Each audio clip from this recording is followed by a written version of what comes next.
Hello and welcome to Master Integrator, where today we're going to be looking at sales conversations. I'm your host, Paul Skelton. This week, we're getting into a topic that sits underneath almost every good project and definitely every bad one. How you set expectations with a client and how openness in that opening conversation quietly wins you the work or quietly loses you it. My guest is Andrew Gleeson from ADI Global Distribution, nominated this year for Best Sales Representative at the CEDIA Smart Home Awards. Gleeo is the sort of sales rep who tells integrators the things they need to hear, not just the things that make an order go through. So stick around, we'll be straight into it after a quick word from this episode's sponsors. Before we get into this episode, a quick thank you to the brands that make Master Integrator possible. This episode is brought to you by ADI Global, formerly Snap One, your one-stop partner for professional integration. ADI brings together powerhouse brands like Control4, Openness, Binary and Strong, along with a carefully curated range of distributed products, all under one roof. And they back it up with genuine integrator-first support from system design through to installation and beyond. They're focused on helping you deliver smarter, more reliable projects, because when you win, they win. If you want to learn more, give the team a call on 1-800-990-548. This episode is also brought to you by Bluesound and BlueOS, the audiophile-grade multi-room audio platform designed for both discerning listeners and custom integration professionals. Supporting high-resolution, 24-bit, 192 kHz audio, BlueOS delivers exceptional sound quality while offering flexible, scalable deployment across residential and commercial projects. With no mandatory cloud accounts required, BlueOS can operate entirely on a local network, providing a secure, privacy-focused solution with reliable local control. Bluesound is supported in Australia by Amber Technology. This episode is also brought to you by Somfy. If you're tired of juggling multiple apps and protocols for your clients, Somfy's Tahoma Switch Hub connects over 300 brands so you can control blinds, lights, cameras, garage doors, HVAC, sound systems, and more, all from a single app. One ecosystem, endless possibilities. Visit somfy.com.au to learn more. So, openness. Almost every dispute I've watched play out between an integrator and their client traces back to an expectation that was never properly named at the start. A budget that was assumed or a rack space that was never quite designed. Andrew Gleeson has spent his career watching this happen from the supplier side of the desk. Almost 7 years at ADI now, before that Legrand and Rexel. His argument is that the projects that go best are the ones where the homeowner has been on the journey from day one. And the quotes that land are the ones that tell the whole story, not just the ones on a spreadsheet. We get into the 7 to 10% rule for a smart home budget, the mechanics of a quote that actually lands, why documentation settles most disputes 6 months before they happen, and a very specific rule about how not to contact a sales rep. This is Master Integrator. Here's Andrew Gleeson. Gleeo, mate, welcome to the show. It's great to have you here. Thanks, Paul. No, I've been looking forward to it. We've been talking about it or threatening to do this for a little while. So no, this is good. This is good to catch up and have a chat to you. How does it feel knowing that your career is peaking today? Well, I guess I'm at that age where I'm now starting to look at over 50 resorts and everything like that. So yeah, I do start to realise that okay, we get to that point. So where it's all okay. Downhill from here. It's just that's good. It's good that I can share this moment with you, Paul. Well, that's what I'm here for. I like to think that I'm here to make people feel special. And special we do feel. So for listeners and viewers who haven't come across you before, give us the kind of the brief introduction to Gleeo. Give us about your background, what brought you here today, and how you got into the wonderful world of ADI. The world of ADI, how did I get here? Sometimes I sort of think, well, we've had quite a few steps to get to here, which has been an incredible ride over the last couple of years. So, when I left school, I didn't really have any idea, but I do remember listening to it wasn't a podcast back then, but listening to a radio program with Triple M, and they were talking about a smart home and where the smart home would be. And I'd love to find out who was on that interview back in the mid-90s about what he thought the smart home would be. And today I think back to that radio program and go, wow, I'd love to find out who that was, because we're doing it now. What he was talking about, turning the heating on after you leave the footy. This is the stuff that we just do every day. It's nothing special. But when he said it was like, oh, wow. And when I left school, I ended up in healthcare and aged care and did some other bits and pieces, and ended up working for Legrand at one stage and really focusing on the smart home side of things through their Fettuccine product. And the more and more we got deeper into what Legrand were doing with lighting control, the more and more I was coming across this other product called Control 4. And I remember I lost the project to a particular customer who was a good friend of mine still. And I said to him, I turned around and said, come on, man, we worked on this project together. I said, how do I get more of your business moving forward? And he just turned around without hesitation, just said, you need to get a job with Control 4. But okay, I had no thoughts, and that was where the slippery slide started to move towards meeting a guy named Adam Molino, and now almost 7 years ago, here I am working for ADI. We've had quite a bit of change within the company from the days of Control 4 and Snap 1. There's been a lot of involvement, a lot of change, but gee, was it's been an absolute exciting ride to learn about a whole lot of new products and see different things that go into it. So that's where I sort of started to get to here. And I guess me personally, on a weekend, you'll find me out running park runs. I'm big into that with the family. Got 2 kids, a wife, 2 cats that we were speaking about before. Just living out the southeast of Melbourne. Quite often think it'd be nice to move somewhere warmer, but quite often the wife and I talk about it. It's like all our family, all our friends are here. The history is here. We know Melbourne. We are Melbourneites, so we enjoy it. Yeah, and I mean, I used to live almost right around the corner from you, and now I've moved closer to the city, and I can tell you now, you'll have to be downsizing. And that's hard. Yeah. Behind the wall, there's a garage, and I've got tubs in there. And basically, Nikki said to me, "What are you going to do with those tubs?" I said, "I don't know. It's up to the kids to look after it after I'm done with it." Well, see, I think a lot of people don't realize that I am actually sitting in a garage right now. And this background, this is just 2 wood panels that I got from Bunnings. If I turn the camera even slightly, you're just seeing cinder block. So it is freezing. Oh, that's right. We've got ducted heating, ducted cooling. It's great where I'm sitting. Oh, well, you're lucky because I have a bar heater right up against my legs. And that's so you flush up your shoulders, just give you a yell? Oh, no, I might actually be warm for the first time in this office. I actually feel like I'm giving away too much now. I'm in a very high-end office because, podcasts make so much money. So let's go back a second there. So obviously time at Legrand before moving over to ADI. Is there anything that you kind of picked up in those days that you're still doing today that kind of translated across to the new role?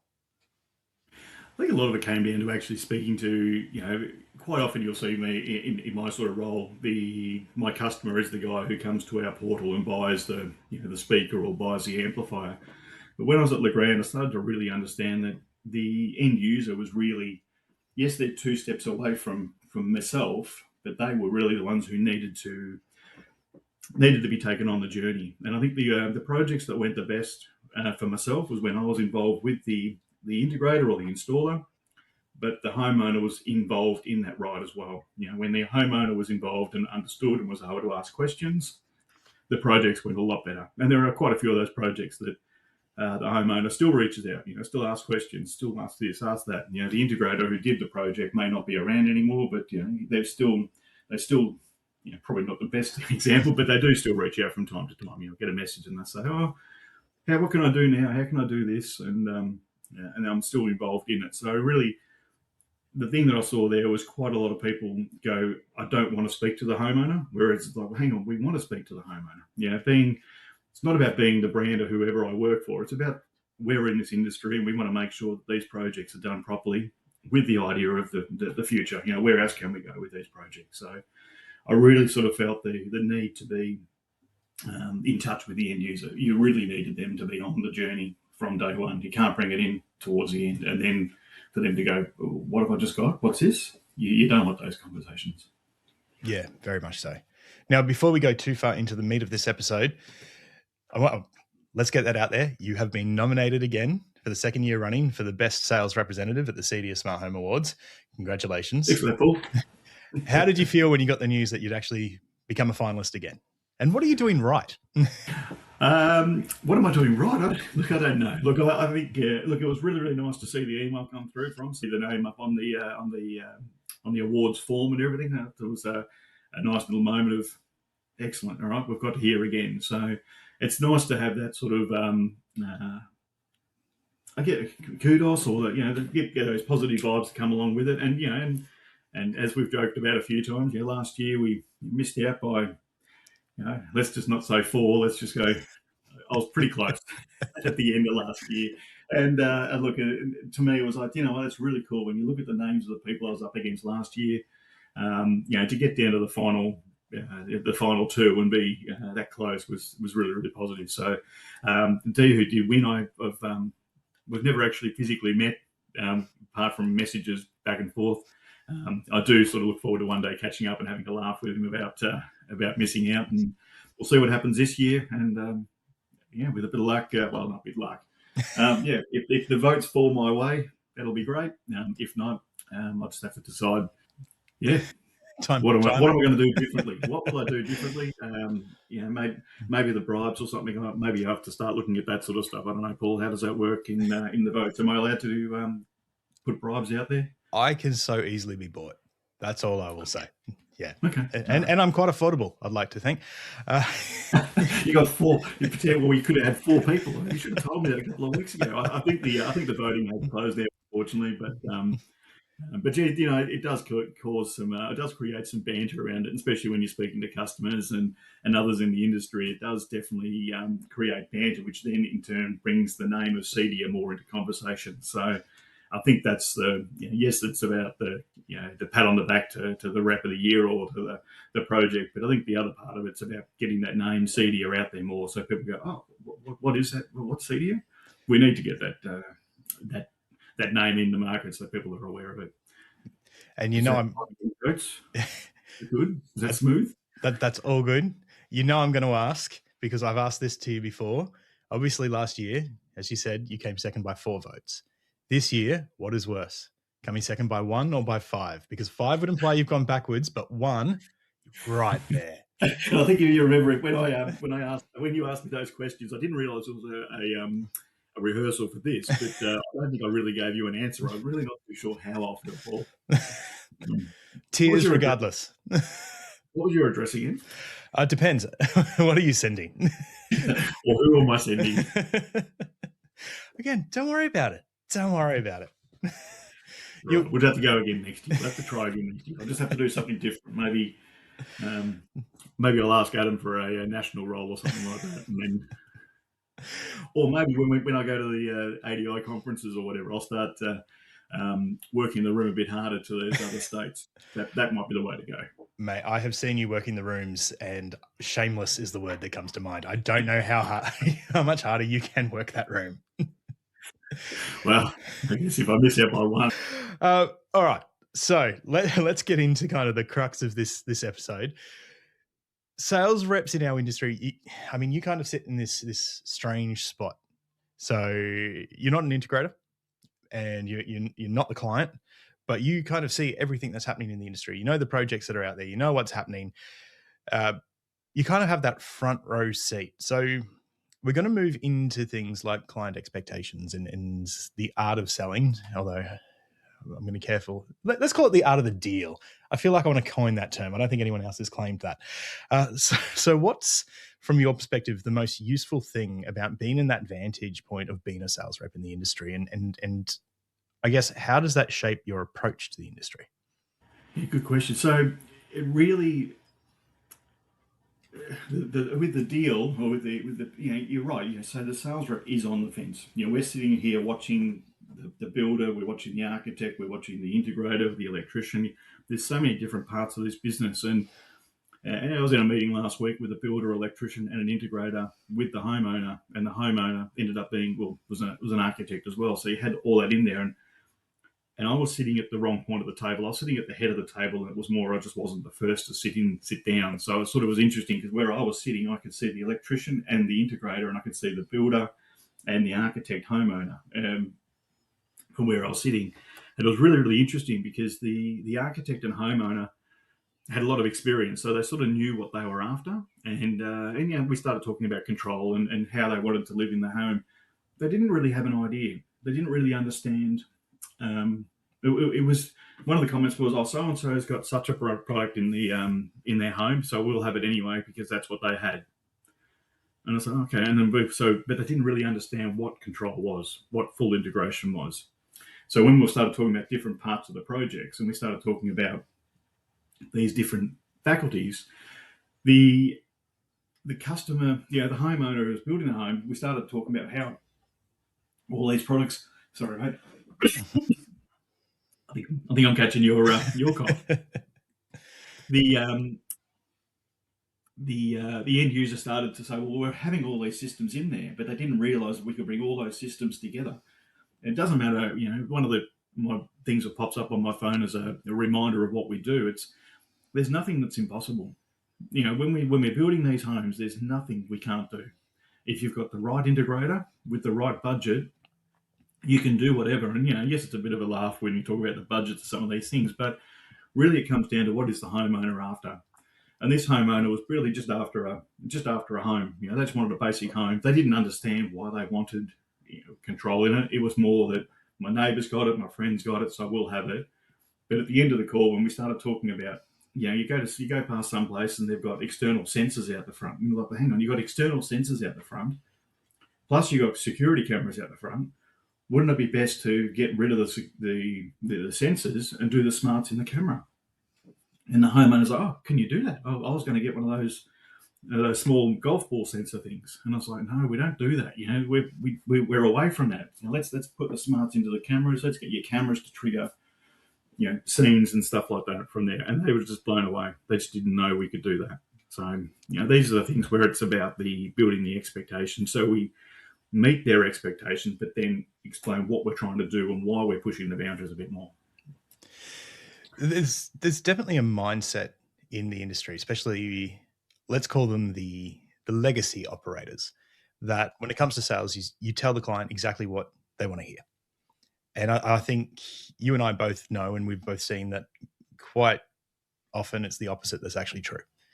So I guess I'll put it onto you to make the case for why is that openness and kind of setting that expectation so important in that sales process, especially from the perspective of a small integration company?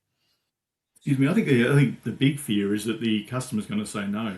A lot of our integrators do some amazing work. You see this. It might just be a small theatre room, or it might be a small home that gets done. And all of a sudden, you see the way they live with it and what they create, and then all of a sudden, they want to give the customer that experience because they know it's a great experience. But if they don't give that understanding to the end user, then they're worried about potentially losing the order. So there's somewhere between there where we need to go, well, I'm about to give you a quote for a product, for a solution. We need to manage that expectation, but you need to also manage it to say, well, your expectations are this is the cost, and this is how it goes together. And I think where a lot of that falls over is that the homeowner is coming up with all these ideas, and the integrator is too fearful to actually price it correctly and say, well, hang on, that's going to cost you X. One of the big things that I'll speak to any builder about, or anyone, when I'm sitting in a lift, up and down or whatever in the city, and the question comes about what you do, what I do for a living, the conversation regarding smart home becomes a real passionate conversation. Everyone's sort of involved in it. And I think what was happening is someone would say, oh, what's it actually cost for a smart home? And I don't think anyone's been able to really answer it. And I think in the last couple of years, we've definitely started to answer it correctly by saying you're looking around about 7 to 10% of the value of the build. And you can see they go a bit blank for a second. And you go, well, how are you building at the moment? And they say, yes. And you say, well, how much is your build going to be? And they give you a figure. And you say, well, if you want to do this properly, think about 10% of that value. And then you'll be able to do it properly. We'll be able to give you a theatre. You'll have it fully integrated. That's where you sort of need to be sitting. If that's too high, you start bringing back your expectations. Maybe you don't put a theatre into the project. Maybe you don't do lighting control. Just there's your expectations. And I think if you can get through that first part of that question with a person and they don't fall over and have a heart attack, all of a sudden you're like, well, okay, it's qualifying the customer. I think a lot of people end up getting these systems and probably haven't been qualified properly, and all of a sudden you're trying to shoehorn an expensive system into a budget that's not quite fit for that system. I mean, you're obviously based in Victoria like I am, and you're seeing what's happening out there at the moment, and it is hard at the moment. There's a lot of integrators sitting around and they are struggling. How do they become comfortable with saying no and understanding that they might actually lose a job if they say no, or temper expectations too much? I mean, a lot of people now are desperate for work, but they're putting their own companies in jeopardy because of that. So how do they reconcile that? I think that's one of those things where you need to sort of back yourself, and a lot of the integrators need to be, backing themselves, know what they do, and put a price. What did the Joker say in Batman? If you're good at something, never do it for free. And I think that's the mindset that a lot of our customers, a lot of the integrators need to have. That we're going to put forward a solution. It's going to cost X. If you're not interested in that, well, I'm not going to go and take 5% off. What part of this project don't you want? Because I'm building this system for your house for the longevity. We're not putting a system in for today, to replace it in 3 or 4 years' time. We're putting a system in today. I mean, I trust every integrator has that mindset. What we're installing today, we want that to be bulletproof for the next, 7, 10 years, whatever it is, with the required maintenance along the way.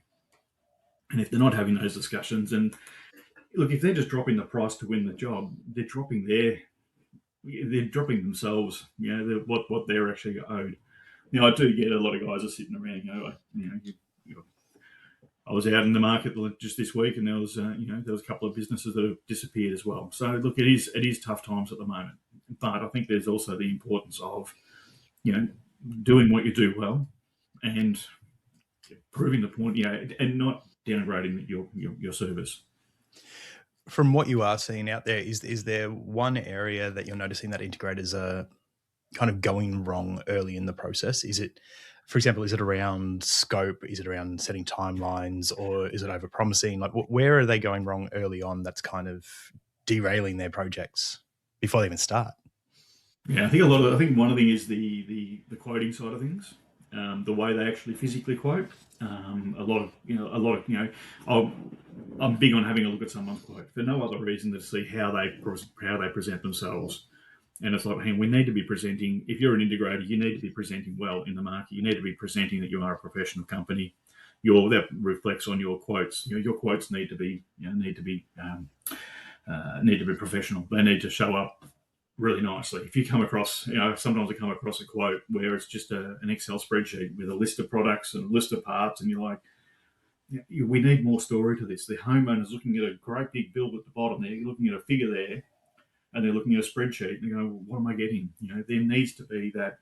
This is what it's going to cost, but this is what you're going to get. And if you look at some of the accounts that I have that are succeeding, they have submissions and quotes that gives them a whole story. Some of them are multiple pages long, but it gives the whole story, so the homeowner knows exactly it's going to cost this, but I'm getting all this, and there's no option.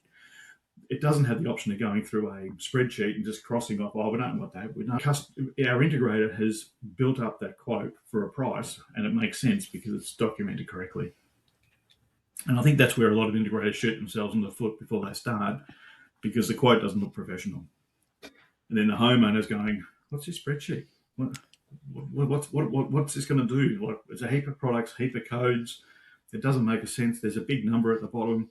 Oh, look, maybe we could use that money towards the landscaping, or let's get that extra marble bench top. Let's go with the black and gold handles in the bathroom. These are the things that the homeowners can quite easily go, well, I don't understand that. That's going to take too much time. They're on to the next shiny product they can look at for their home. Look, I mean, call out some of your dealers. Who's the gold standard in Victoria? Who, from what you've seen, who are the ADI dealers out there? Who is really kind of setting that standard for the industry that you look at and go, they're nailing? Look, a lot of them, if you look at certified showrooms, is probably a good place to start. I mean, I know you had Leslie on the call the other week and you spoke about showrooms there, but I think guys who are really investing into themselves, investing into their business and building a showroom. And there's also companies out there that don't have certified showrooms, but they really have invested into a showroom of some sort. And really the showroom gives the opportunity for the homeowner to look at the quote and understand, oh, that's what you're talking about, and actually go to a showroom and actually demonstrate it.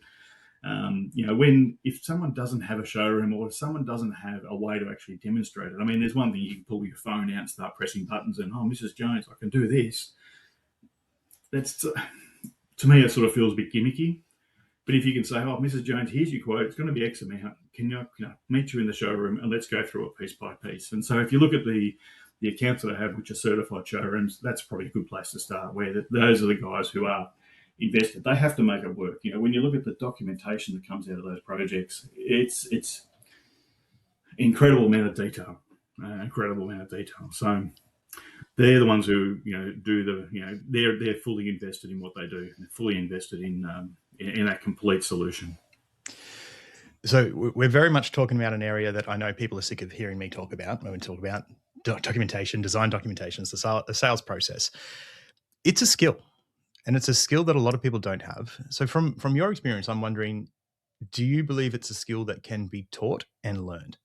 Or is it someone that you actually really have to employ externally or bring into your company to do this well? It's an interesting question. To get someone to do all the documentation and drawings, I mean, that's not just I'll just jump on Word or Office and I'll draw something up, or I've got plans that I've drawn up, and you get the highlighter out and you start highlighting bits and pieces. There is no way known I would take those plans to anyone outside of here, because that's the way I just work on it. But there's nothing better than when you actually go to a project or you're sitting with an integrator and an end user, and they pull out a great big set of plans and they pull it open, and all of a sudden there's all these colours in there and it's all colour coded, and you go, this makes sense. And I think that's where it is. The documentation has to make sense. If Mr. and Mrs. Jones have got a quote for 6 figures going into a build, they need to be able to understand where that cost is. And so when you look at the drawings, I mean, there are a few companies out there that do offer that service. So if the integrator brings a project to them, they will then go and do up the plans. So sort of do, let's say, 85% of the drawing part of it, because at the end of the day, to have someone fully employed in a business doing plans every day, there's a lot of plans that have to come through, and you have to be able to land a lot of those projects too. And if you think anyone who's doing that much work, those projects are probably getting quoted by multiple integrators. So you need to make sure that return on that investment of time is correct. And the thing I guess I don't want to see is that people start putting that work into it and then they start losing jobs because the documentation is not done correctly. And I think that's where Mr. and Mrs. Jones need to see that the attention that is being put into this project is to the level of what the project is. Yeah. And I think that's the thing. A lot of integrators, they don't always seem to reconcile the fact that you're selling yourself and you're up against other integrators, and you need to explain why someone should use you. And if you can't do that, why would they pick you? It becomes difficult. And this is a conversation I have with the industry as a whole of why is anyone going to take us seriously unless we take ourselves seriously? We have to take ourselves seriously, Paul. We really do. Yeah, and that's something that there's a lot of people out there who aren't integrators. They might be electricians who do great projects, but just because you're a good electrician doesn't make you a good integrator. And look, and that goes the other way as well. But integration is definitely the next step up. It's not just about dots on a map. There's a lot more that goes into it. You need to make sure you've got enough. One big one is the room for the rack. You need to have somewhere to actually house all this material. And sometimes I look at plans and I'll be sitting there looking at the plans, going, "Where are you thinking of putting it?" "Oh, we'll just put it in the garage." Like, that's not right. No, like you're designing this house now. Let's do it properly. Let's find a special space for this. Let's get a room that's easy access. But unfortunately, that's where the education that we do. I think that's our part, Paul. There's the sales side of the industry. We need to be on the front foot with these builders and say, no, you need to be thinking about this. So before the homeowner starts talking about the finishings or the way they want to use the house, there needs to be a room that's got a lot of this gear in it. The plant, the hydronics, all that needs to be located somewhere, and it can't be an afterthought. For more than 20 years, Connected Magazine has been the leading voice for the Australian AV and custom integration industry, and it continues to hold that position today. Commercial and residential integrators can head to Connected Magazine or connectedmag.com.au for the latest news, new products, and deeper insight into where the industry is heading. To learn more, head to the website. The link is in this episode's description, or have a chat with the team next time you see them at a trade show or local event. Now, if you're looking for serious design firepower behind your next project, let me introduce you to Colosseum. Colosseum is a white label design and documentation partner built specifically for integrators, specialising in cinema and media room design, lighting control, and automation engineering. And their new Spark program is a big deal. If your vendor is Spark enabled, you can unlock Colosseum designed cinemas at nearly half the usual cost. Lower upfront investment, immersive 3D walkthroughs, faster sales conversations. Colosseum really is the design and documentation wingman you didn't know you needed. So are there questions or issues that you're seeing with kind of the integrators out there that they're missing with those initial conversations they're having with clients? That, you know, the good ones are already covering everything. They have their systems in place. But that next level where everyone's kind of sitting, are there common issues that you're coming across of thinking, I just wish people would know, just ask this question, and it would also make, you know, life easier for the supplier, for example, because you'd be able to do forecasting properly and things like that. What are those? Hang on, Paul. Hang on. What was that? Did you say forecasting? Gee whiz. Hang on. Well, the weather is going to get warmer. Yeah, we'll sell some more outdoor TVs. Here we go. Look, I think a lot of that comes down to the actual integrator, though. I think a lot of integrators have got a lot of irons. You know, as much as we say it's a bit tough at the moment and it's a bit down and whatnot around the place, it's down. Yes, you're correct, but there's a lot of projects out there. There's a lot of things going on in this market where, you know, integrators that you and I speak to are going to be in the hunt for a lot of these projects. So I like to say, yes, we're going through a bit of tough at the moment, but there's a lot of great projects that are coming out, and even the you know, some of the really affluent areas around Melbourne, in particular. That's obviously where I'm at. You know, you'll be speaking to the integrator and with the homeowner, and during that conversation, the homeowner just turns around and goes, "Oh, by the way, I've just bought the place next door," or you know, and you're like, "You've just bought the place next door." Like, it's a different market space, and the top end of town where the money is, there's money there at the moment. Maybe those jobs aren't landing today or this week that we're sort of hoping for, but there are these projects that are definitely out there, and people are starting to talk about their, you know, their second home, their third home. You know, what's the next place going to be? And you know, quite a few of of my main accounts, you know, quite often they'll be calling up and they'll go, "Hey, we've just been over at Barry's place, and you know, Barry's now doing a holiday home, and you know, we'll pick that up and we'll go and service that one for them." And I think the world's becoming a smaller place, and there's a lot more opportunity for our dealers or our integrators to work in multiple properties because their customers have got multiple properties. So I've just gone blank as to what the question was, mate. No. But I think the big thing that's missed is a lot about that expectation. It's not. So what I do go into projects, and what I do see that seems to get missed is, we're starting a project tomorrow. I've just bought the rack. It's got to work out where to put it. And you're like, that shouldn't have been. That should be designed. You know, and this is what I said before. You know, this needs to be designed on these projects. There needs to be somewhere for this rack. You know, we almost like we come up with that 7 to 10% value of, you know, cost build, you know, is for a smart home solution. We almost need to come up with a number that says if your home is, you know, X amount of squares, you'll have a 42 RU rack. And you'll need to have a room that's going to fit that rack with ventilation. You know, we need to be able to come up and say, we need to start talking about this. Right, this is what's required. If you're going to build a home like this, you need to have this size rack. You know, and just putting a 21 RU rack in a cupboard in the kitchen, that's not the answer, because the family's going to hate you forever. That was where I was going to put my cornflakes, and now I can't put anything in there because there's this great big box that's whizzing and burring and flashing lights. I don't know what that does. So that's where a lot of our integrators probably need to discuss that months before the slabs. Yeah. I guess when the slab's being poured. But surely if you put it under the sink, you're fine, right? Yeah, that'll be fine. Good for, you know, the water will keep it cool. And if anything goes wrong in there, the water will actually put the fire out. I mean, there's so many positives to putting it under the sink. Paul, gee, we can down the garden path. So look, talking about openness, and there is a fine line between openness and being negative, and it can be hard to navigate for some people. So how do you coach an integrator to deliver difficult truth without coming across as someone who's just not going to do the job? I think the biggest thing is it's about the is linking everything back to what the homeowner has asked for. If you're just going, no, we can't do it, that's not the answer. But if you go back and go, when we spoke back at the start, you discussed this.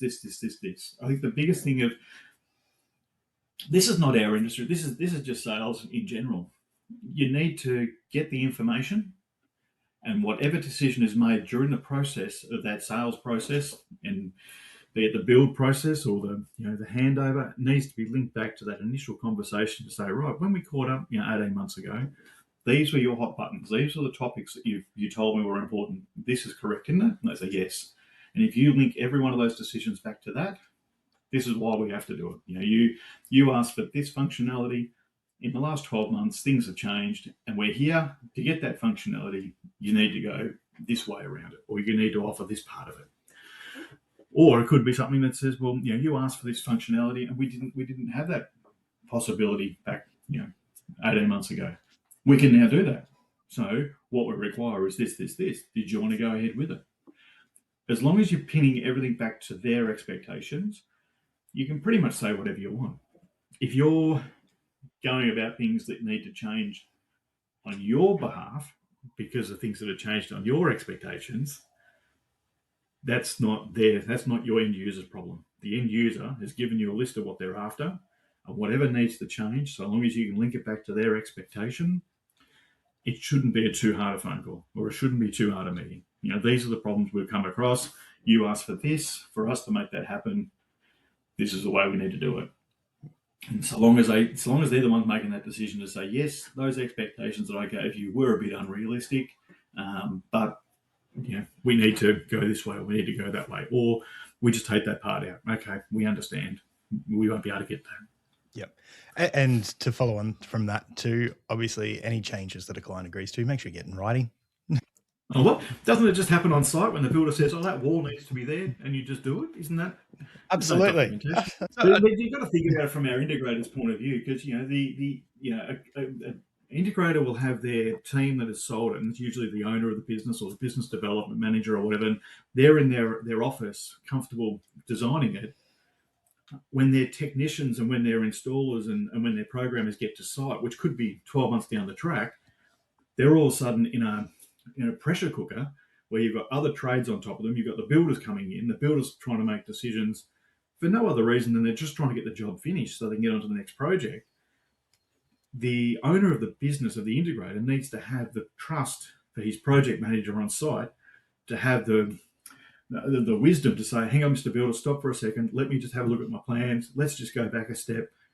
If it's just changing a color of a wall or changing a light switch from a site, that may not change things too much, but you just need to double check what else is going on in there, because I know of projects where they put keypads on the wall and then they'll have a thermostat hidden under it. So if you just go, we'll just move it. Oh, hang on, there's a bit more going on here. Let's just make sure we take a step back. And I think a lot of our gear is hidden. A lot of our stuff doesn't get seen. You can't pull out an NVR and go, hey, Paul, here's a brand new NVR. How cool is this? And we're on a video call. You're going, it's just a black piece that doesn't look anything. A lot of our gear is not sexy. A lot of our gear is just hidden in a rack away from site. But when you're on site building and putting things in, things can change. The reason we're putting that NVR there is because of X, Y, Z. And if the builder goes, I'm just going to change something, that change may change where that bit of material was going to be housed. So it's really important that a lot of projects, look, I think this happens quite a bit. It's just the pressure cooker environment. People move forward, then they get down to a point, it's like, oh, hang on, we've made that change, which we didn't bring that cable to that. Then you have to go and do Swiss cheese in the wall to try and find a cable to bring it down. It's like, if we had to stop for a second, think about this, relook at the plans, what else is this going to affect? We could save money, we could save time, we could save on the expectations again. I'd be interested, so from what I see in the market, and I'm interested to see whether it's what you would agree with, is most of the issues and arguments that integrators end up having with their clients, it's not about the technology. It's about what was promised, it was what was not delivered, or kind of what went unsaid during the process. Yeah. So if that's what you've seen, I'm wondering, are there systems that you can recommend integrators can put in place to avoid that in advance, especially those kind of repeat offenders. And we know them in the industry that it seems every client they have an issue. So what can be done? Well, it's interesting. I was speaking to one of my customers, and he was saying that every week they have a meeting with a homeowner, the builder, and himself. They jump onto a Teams call once a week to discuss progress of the project. And I was like, that's really, really cool. Not every not every end user is going to have the luxury of time to put in an hour a week to sit down with an integrator and the builder, and nor does the builder have time. That's a special project. But that's where it needs to be. There needs to be a great way of communicating. I see a lot of my customers are now using a lot of different software packages for managing their projects, and I sort of would like to think that embedded in that software package there'd be communication tools in there where the integrator can send photos to the homeowner to say, hey, we've done this, we've done that. Here's where all the racks getting installed. But I'd like to think there's the ability for the homeowner to also ask questions, which would then put it all into a central point and record those questions. So back on the 1st of June last year, Mary sent an email in to say they were thinking about changing this. You've got a record of when that phone call or when that came in. I think a lot of the things that get changed are changed on the fly and they're not documented. And so then you get to the end of the project, and then the end of the handover guys going, oh yeah, but I think you came to site and you spoke to one of our techs, and that tech told me you were changing this. It's too vague. There's too many open. It's too open for interpretation. Whereas if they can get everything documented into a site, and it may be a monthly phone call, or Mr. and Mrs. Homeowner, let's come to site and we spend a day. Let's go through what we've changed, what we're doing, just so that we're moving in the same direction. Because then, I wonder how many projects we do where the homeowner plans it, discusses it, designs it, and then the build starts, and then the homeowner disappears. Then the homeowner pops back up at the end and goes, oh, my house is now finished. And they walk in and go, oh, that's not what I was picturing. I guess it comes back to the scale of the project. If the job is a proper custom job, there needs to be that ongoing communication the whole way through it. If it's just say a nice home being built by like a main builder, like a Metricon or something like that, those jobs there may not be. So I guess it sort of comes back to the actual what size project are you talking about. But I think the biggest thing is that all communication needs to be documented somehow. As I said, I'd like to think it could be done through the portals that these guys use, but there needs to be that documentation so there is a record of when there's engagements. In sales, we're the same. All of our calls, we try to log them so we keep on top of anything that could go wrong. So down the track, you go, oh, that's right, yeah, Paul did ask me about that. No, there's a note of it here too. These are the things that it helps everyone out. Okay, so we've obviously spoken a lot about how integrators should be building trust and openness with their clients. I want to flip it a bit and talk about suppliers. So your role in the industry is to bankroll these jobs, right? I guess we won't be getting anything too crazy. I like to think that I asked that question. I just heard Adam flinch from here. Just waiting to hear what you would say. But no, in all honesty, let's talk about the openness on behalf of the supplier in the industry dealing with integrators. Why is it important for suppliers and supplier reps to be very honest with your dealers as well, and which obviously has that flow-on effect of letting them be open with their clients? Excuse me. I think, from our side of things, we need to be really, really open. We need to have those relationships. If you're looking at an integrator, like all of my integrators, I'd like to think that we have a good relationship, and the phone is always connected. There is ways of getting involved with us through phone, email. So if they've got questions, come through to us. We will be able to help out. We'll be able to point you in the right direction. And I think that openness is to be open to say, that's a great question. We don't have a solution for that. But I think the thing that needs to be done there is that as the sales guy needs to say, we don't have that solution, but so-and-so down the road, they've got something that I reckon will help out. Would you like me to introduce you? And it probably... all the time, I will send an email to someone and say, hey, Paul, that was a great question. Let me flick an email. So then I'll send you an email with the other person and say, hey, Bob down the road, here's Paul. Paul's asked me a question about 1, 2, 3. Is this something you can help with? It's about giving the end user the expectation of what they're after. What is the homeowner after? Let's make this system work. I mean, we're being in sales, it's all about what can I get? It's my my sales. I want to get my sales. I want to get my region up. We've got all these targets and everything like that, which are important. Super important.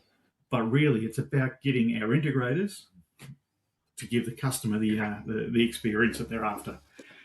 Too often, from time to time, you get the feedback where someone goes, "Oh yeah, I put this system in and it's just never worked since day one." And you're like, "What do you mean it never worked?" It doesn't matter what brand of system it is. All the systems that are in the market are good systems. No one's coming to the market with a product that they know is just a bucket of bolts and doesn't work. Everyone brings a system into Australia and it works. They work, all right? It's about the level of expectation of the integrator. Who's installing the product? Do they understand what they're doing? Is this their first project? Do they have the backing of the manufacturer? Does the manufacturer offer training? Is there training courses that are available? Over the last 6 weeks, ADI have just done roadshows or expos in Adelaide, Perth, Brisbane, Melbourne, and Sydney. At the moment, the guys are getting ready to head over to New Zealand next week. I think you'll be over there. Is that right? Yeah, this will come out the day before the Auckland. Excellent. Yeah, cool. And it's really cool to hear that we're going to be in those states doing training. So there is a big opportunity for all of our customers. We're just saying, in the course of 1 year, take 1 day off, come in, see some product on display, book in for a number of training sessions. I mean, when we did the Melbourne one a couple of weeks ago, it was amazing to see so many of my customers there for the whole day. And they just popped into a course, they jumped into the expo and had a look at product, back into the course, and they were just different parts of what we offer. And I know a couple of my competitors, as much as you go, oh, why are they out and about again? But they're out there doing training as well. They've got their products. They're similar to ours, but they're offering training. And it's like, it's frustrating as it is as a sales rep to see your competition out there doing something similar. It's good for the industry. It's skilling up our customers to be able to finish these jobs off properly, to meet these expectations. So many things come into the project. It might just be a simple camera. People just go, I'm just going to put a surveillance camera out the front of my house. They don't realise that surveillance camera with a control system becomes an absolute powerful piece of, a tool in your home, for your security surveillance, knowing what's going on. So many of our systems are built and put together, and then all of a sudden they're just individual apps on a phone or individual logins. When you bring a control system into it, they can start, the power starts to just increase a great rate of knots. And this is where the education comes back. And I think, things like these expos that we've been doing, it's really been able to turn people's head back to thinking, hang on, we can do so much with so little, because we're starting to put these products together that just make the complete solution work.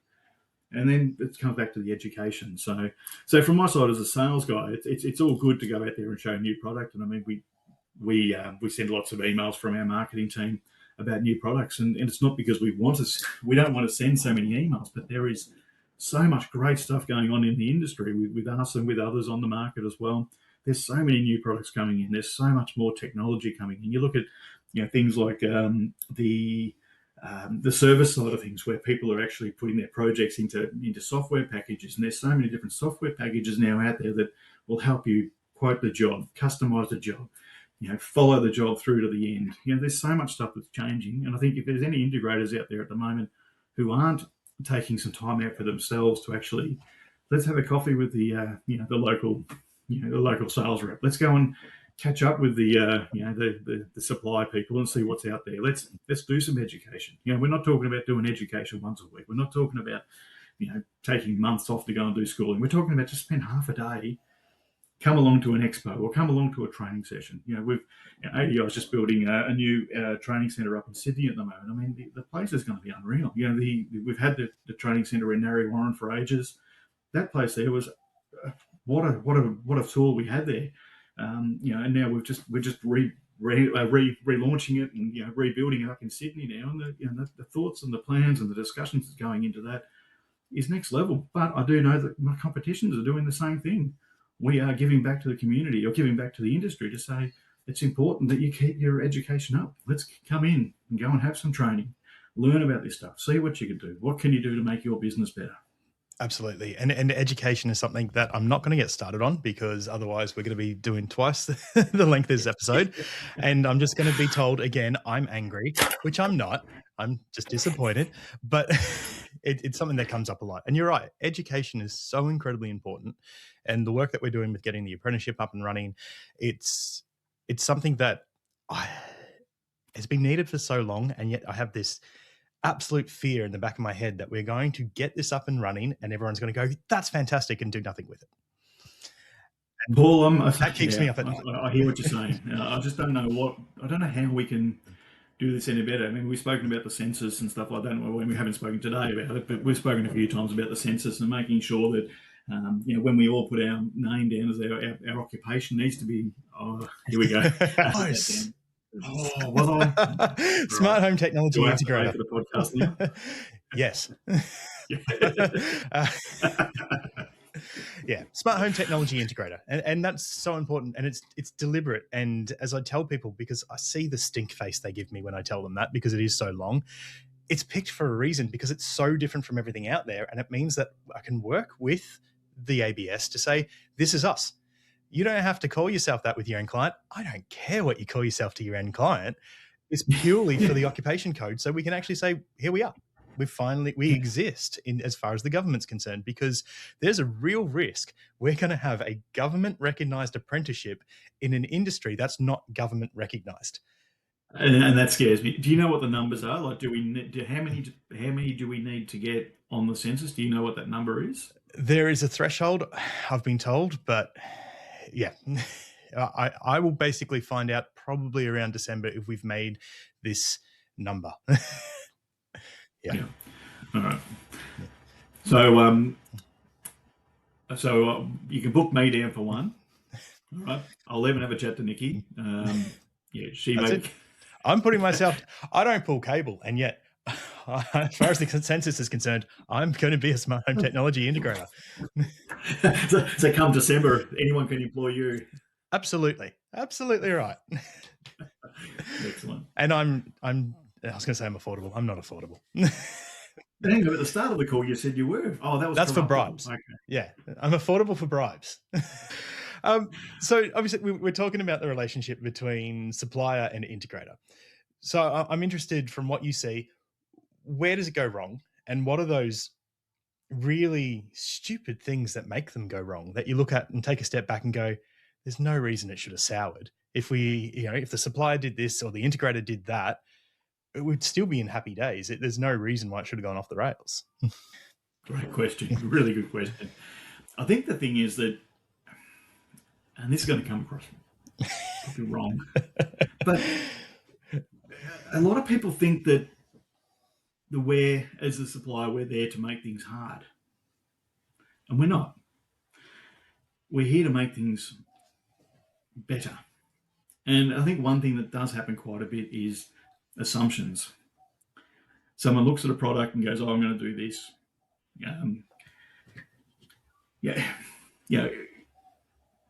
Is it okay to talk about a product in particular on this call? Absolutely. Paul? Go for gold. So we've got a product called Luma. So our Luma surveillance. Okay, so it's been in the market for the best part of 5 or 6 years. It's evolved and changed and everything. Now, there's a remote software that we offer called Oversee. So Oversee gives you remote management to projects, and it's a completely different discussion. There's so much power in that product. Up until recently, if you brought an NVR onto a project, you would plug the NVR in, you would go to the web user interface, and then from there you would set up your cameras, you'd set up your passwords, you'd set up whatever is required through the NVR. So you do it through the web interface of the NVR. And that's the way we've always done it. That's the way the cameras have been commissioned since cameras were available. That's the way it was. Oversee made the change that you open up Oversee on your laptop, it then sees the Luma NVR, and then within the software, you can pretty much commission there's probably 85% of what you require. For me personally, when I'm setting up cameras at my place or anything like that, there is no need for me to go into the web user interface. I can do it all through Oversee. Oversee is real quick. There's these options in there for drop downs, and it's just a real easy way to deploy a camera system. It also then allows for the handoff to the customer, so it's all done within the one part. What happens is that sometimes someone will buy an NVR and a couple of cameras. I ring them up and go, "Oh, you need to check out our cameras. We can do this, we can do that." They jump into our portal, they go and order an NVR, order a couple of cameras. They ring me a week later going, "These cameras don't work. It's really hard work. Blah blah blah. There's nothing good about it."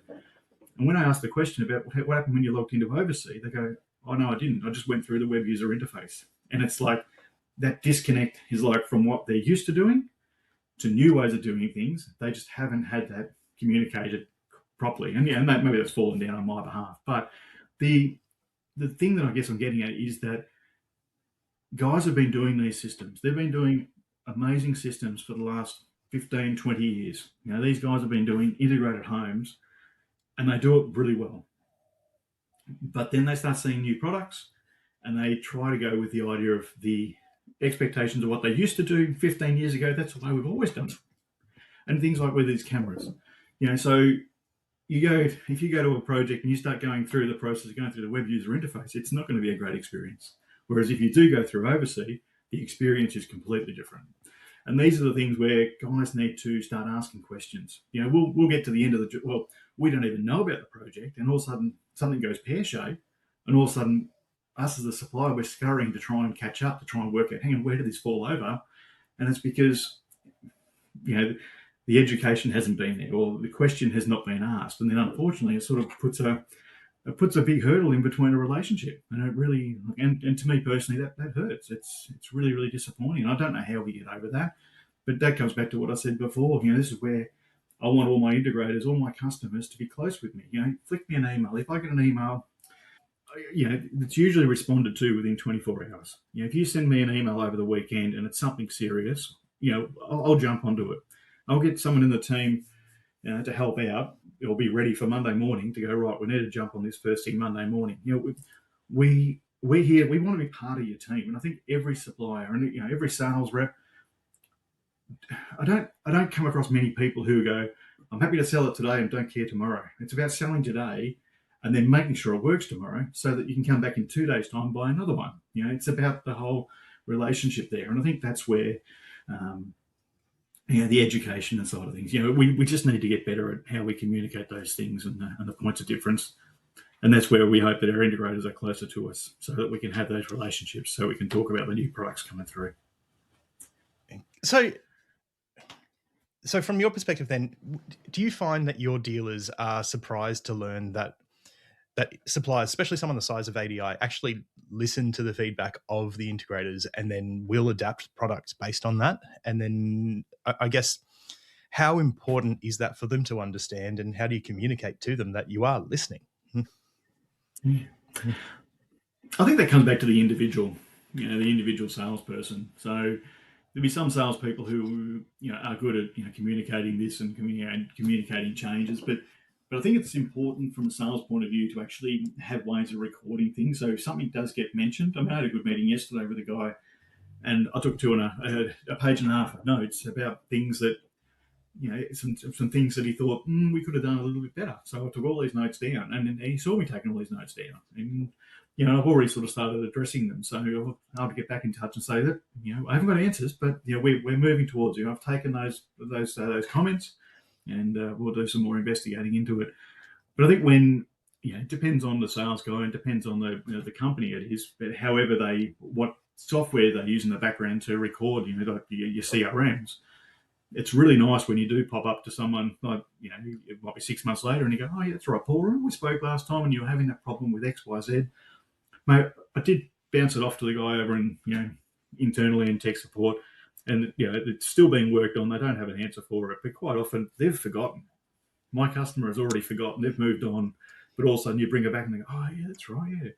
But it is nice that they know that someone is listening. That someone is going through these, these thoughts. It might be a suggested new product, or it might be somewhere where we could do things better. But it's always good to actually have that note and make sure that you come back to them.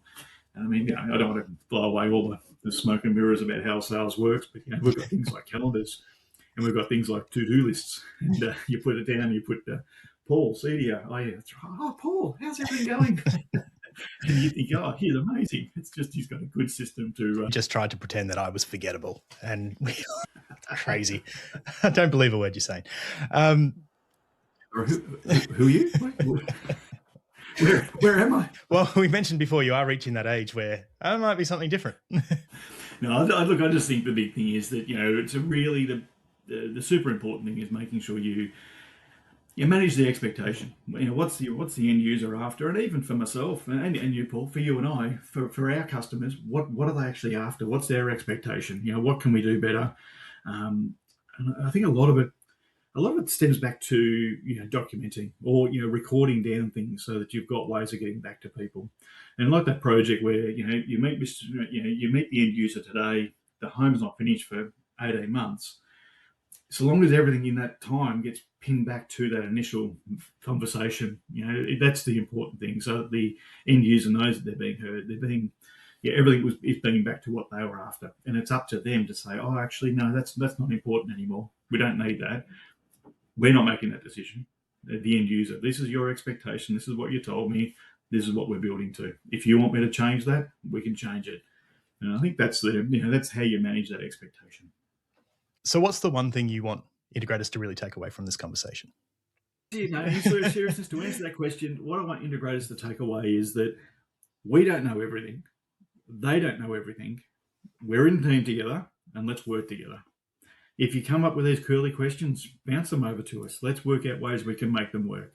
If you've got a curly customer, discuss that with us. If you need assistance with design services, if you're going to put together something and you're just not completely across all those parts of the product and how it's going to work, reach out to your suppliers, reach out to the different manufacturers, work out how do we make this work. The customer is after this. How do we? Don't be afraid to ask a question. I'd much rather, all of my accounts ring with questions than assume. And then we sit here and try and catch up afterwards. Let's make sure these systems are going to be put in and built to last. Okay, so I want to go into some rapid fire questions. So just short, one sentence. One sentence. One sentence. Let's go one sentence. All right. What's the best part of your job? Best part of my job. Seeing the projects, seeing the level. Yeah, sorry. Quick answers. Seeing the projects. Hardest part of the job? Keeping across all the projects. Coffee, beer, or scotch? With a client. With a client? Oh, coffee. No, if I'm having a scotch, it'll be late in the afternoon. Or late in the afternoon. After work. I don't drink scotch Monday to Friday during the day. What's the best way to get a hold of you? Phone, email, or in person? Yes. Please don't do WhatsApp. Please don't do Messenger. Please don't reach out via social media. I lost a customer many years ago, back in my Legrand days, and he absolutely tore shreds off me because I didn't respond to a message on on Instagram, and I didn't actually know I had Instagram. So, I still go, look, don't message me through WhatsApp, email, and phone. All right. One piece of advice that you give to an integrator who's about to walk into a meeting with their client for the first time? Make sure you look presentable. Make sure you look presentable. I was not expecting that. Okay. Yeah, make sure you got clean boots. Just look the part. You're about to sell someone a $250,000 project, and you're looking like this. Come on, act who you are, be who you are.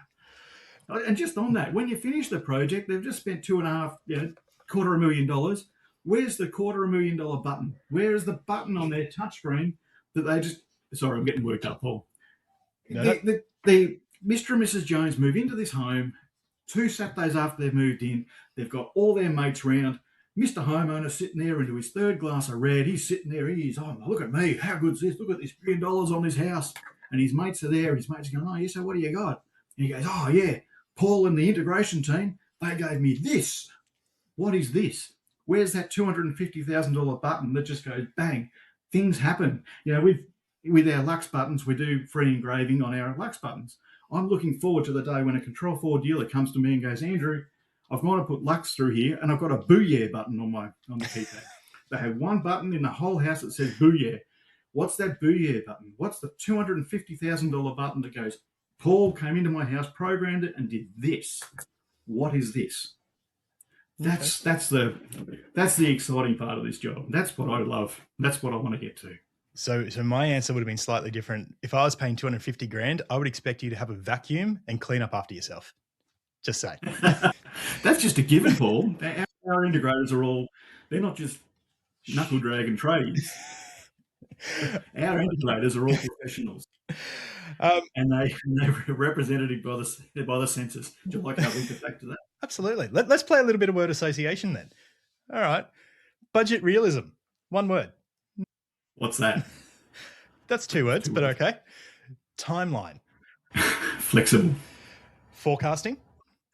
Wishful thinking. Scope. Massive. Sales rep awards. Ask me after the awards are announced.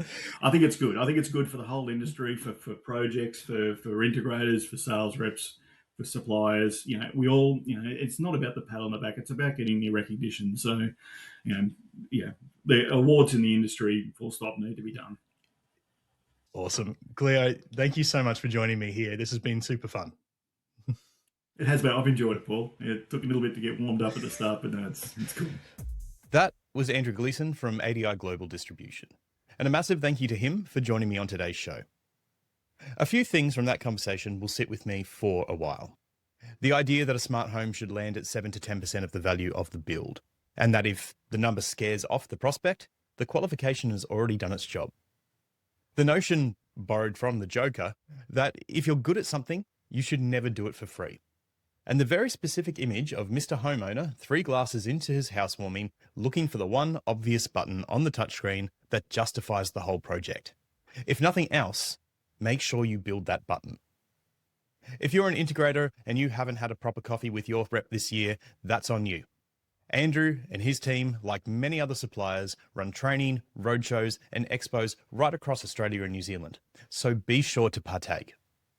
Thanks again to this episode's sponsors, ADI Global Distribution, Blue Sound by Amber Technology, Somfy, Coliseum, and Connected Magazine. If you enjoyed this episode, share it with someone in the trade who needs to hear it. Thanks for listening to Master Integrator. I'm Paul Skelton. I'll see you next time.